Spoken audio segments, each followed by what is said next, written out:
Olá pessoal, sejam bem-vindos ao Letras na Rede. Hoje nós vamos conversar sobre algumas mulheres do modernismo brasileiro.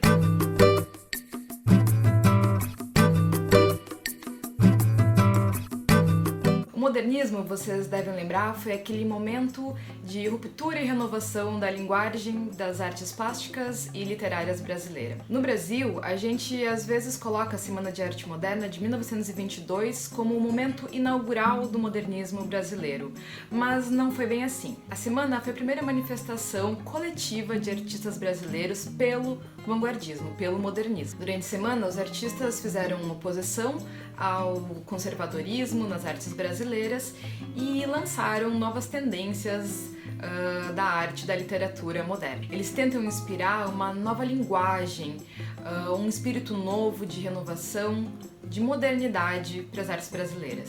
Mas a semana foi mais uma iniciativa de implantação, de divulgação da arte moderna, do que de fato o momento em que se inaugura a arte moderna no Brasil. Ela já havia chegado ao Brasil e uma de suas embaixadoras foi uma artista mulher, Anita Malfatti.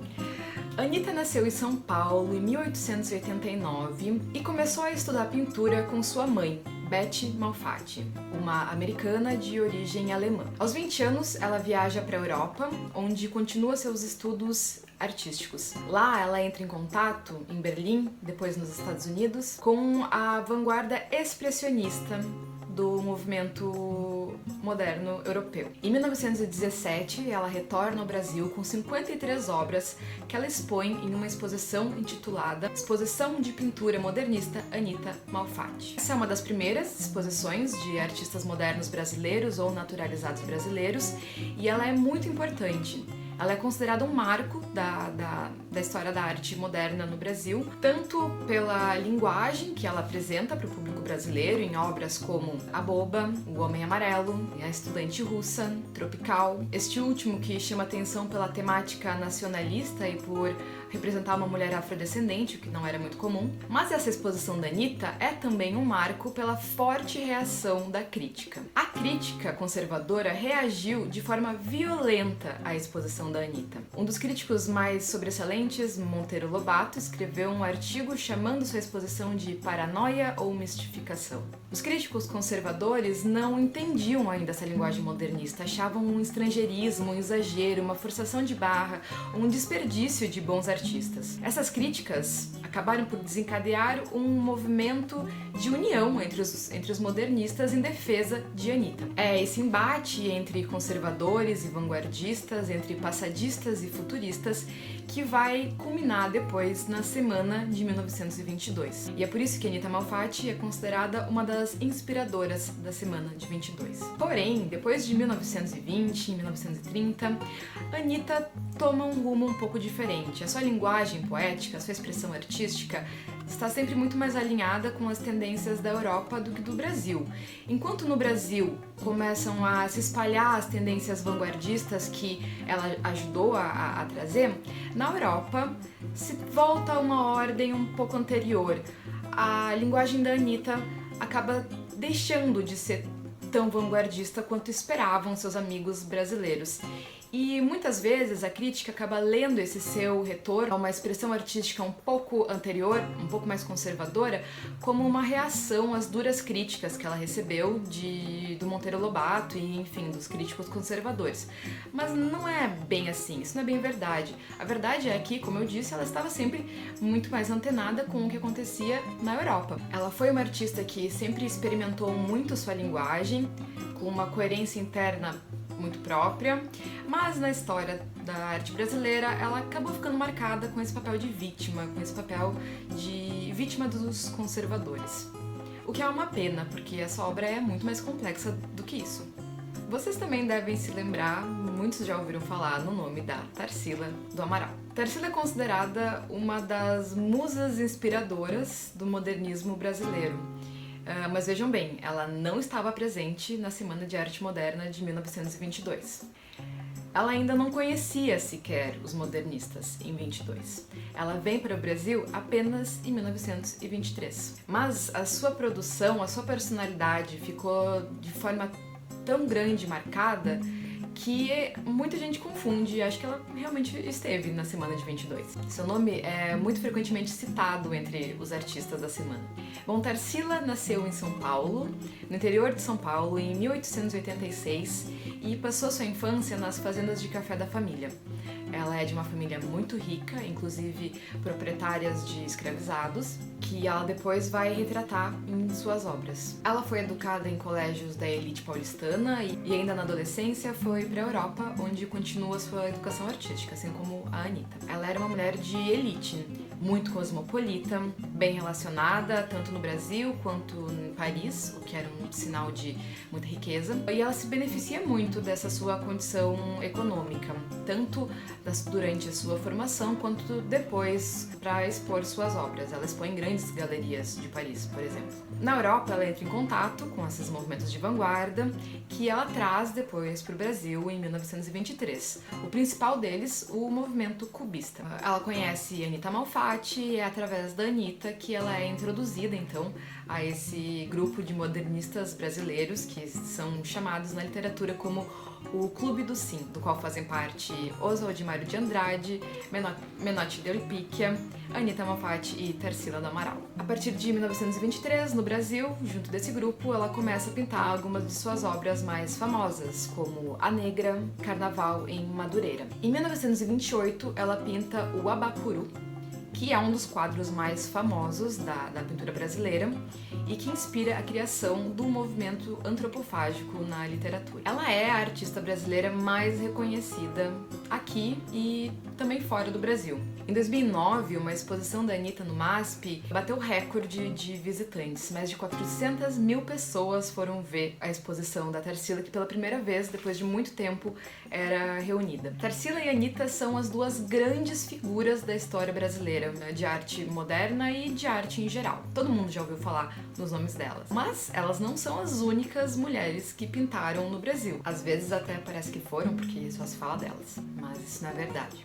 Eu quero apresentar pra vocês uma mulher que eu acho fenomenal e que veio antes de Anitta e Tarsila. Nair de Tefé. Há boatos de que Nair de Tefé é a primeira cartunista mulher do mundo. Disso a gente não tem certeza, o que a gente sabe é de que no Brasil ela é de fato a primeira. Ela publica, a partir de 1909, suas caricaturas na revista Fonfon, com o codinome, com o pseudônimo de Rien, que significa nada em francês e é Nair ao contrário. Ela não podia publicar, como uma mulher, as caricaturas bastante debochadas que ela desenhava.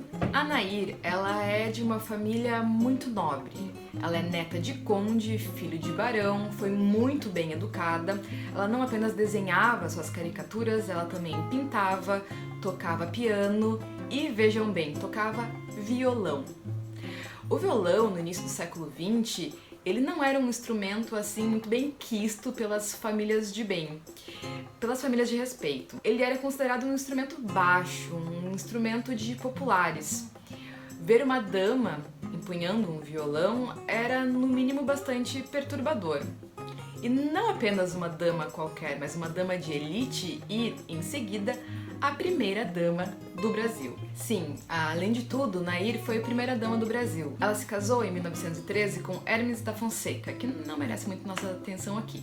Mas o que é mais interessante e importante é que, na qualidade de primeira dama, ela leva para dentro do Palácio do Catete a música popular brasileira. Ela revoluciona as recepções presidenciais, tocando Chiquinha Gonzaga, maxixe, violão, coisas bastante incomuns para o período. Ela foi uma das mulheres mais extraordinárias do Brasil. Por isso tudo, por ser uma mulher de elite tão ligada à cultura popular e que advogou pela cultura popular nos ambientes da elite, ela se tornou uma das mulheres mais extraordinárias do Brasil. Ela leva o ritmo brasileiro pro lugar, para os contextos mais conservadores e aristocráticos do Brasil, onde ainda se tinha muito preconceito com essa manifestação popular. Não apenas ela advoga pela música popular brasileira, mas também pelo direito das mulheres. Ela falava coisas como: da cozinha eu só gosto da comida. Ela criticava em seus desenhos também as relações hipócritas, o conservadorismo, o machismo, o moralismo da sociedade da qual ela fazia parte. foi uma mulher muito rica, mas que conseguiu usar a sua posição privilegiada, a sua riqueza, para balançar um pouco as estruturas da elite conservadora brasileira. É ela, talvez, quem prepara o caminho para que artistas como Anitta e Tarsila fossem levadas a sério alguns anos depois. Bom, eu poderia citar aqui vários outros nomes. Anitta e Tarsila realmente foram muito importantes, mas elas não foram as únicas, elas não foram as primeiras nem as últimas artistas plásticas do movimento modernista brasileiro. A gente tem ao lado delas Regina Gomes de Graça, que foi pintora, artista têxtil, decoradora e uma das pioneiras na estética do indianismo. Nós temos Inaita, uma mineira, pintora, ceramista, que estudou também na Itália e trouxe para o Brasil várias tendências. Foi destaque na Semana de 22 e depois desapareceu quase por completo da história da nossa arte. Nós temos Georgina de Albuquerque, também paulista, Antônia Santos Feio, do Belém do Pará. Aqui em Porto Alegre nós temos Vera Wildgen. Enfim, o número só aumenta quando a gente passa para a segunda metade do século XX, onde a gente tem Lygia Clark, Ligia Pape, Tomi Otaki. A lista é bem grande. A gente poderia incluir nela também aquelas mulheres que não foram artistas plásticas, mas que contribuíram muito desenvolvendo espaços e ideias modernistas aqui no Brasil, como Olivia Guedes Penteado, Patrícia Galvão, a Pagu. Enfim, a Anitta e a Tarsila são artistas excepcionais, mas elas calharam de ser as únicas a serem incluídas na história canônica. Ao lado delas, tinham muitas outras mulheres que produziram no Brasil do século XX. É muito importante que a gente saiba que sempre existiram mulheres que se expressaram, sempre existiram mulheres que pintaram, que desenharam, que escreveram, que encontraram um meio de se inserir nos circuitos culturais aqui no Brasil e em todo o mundo. A gente só não lembra delas porque não foi feito um esforço para que a gente lembrasse. Assim como não foi feito um esforço para que a gente lembrasse de muitos dos nossos escritores e artistas afro-brasileiros, indígenas e assim por diante. Mas é sempre tempo de recuperarmos e valorizarmos estes nomes e estas produções na história, né, na nossa memória cultural. Eu fico por aqui, até a próxima. Tchau, tchau. Ficou com alguma dúvida? Você pode deixar suas perguntas aqui nos comentários deste vídeo ou interagir com a gente nas nossas redes sociais. Todas as terças e sextas trazemos novos conteúdos para você. Quer ficar por dentro de tudo? Aproveita e segue a gente. Você nos encontra em todas as mídias pelo @letrasnarede. Até mais!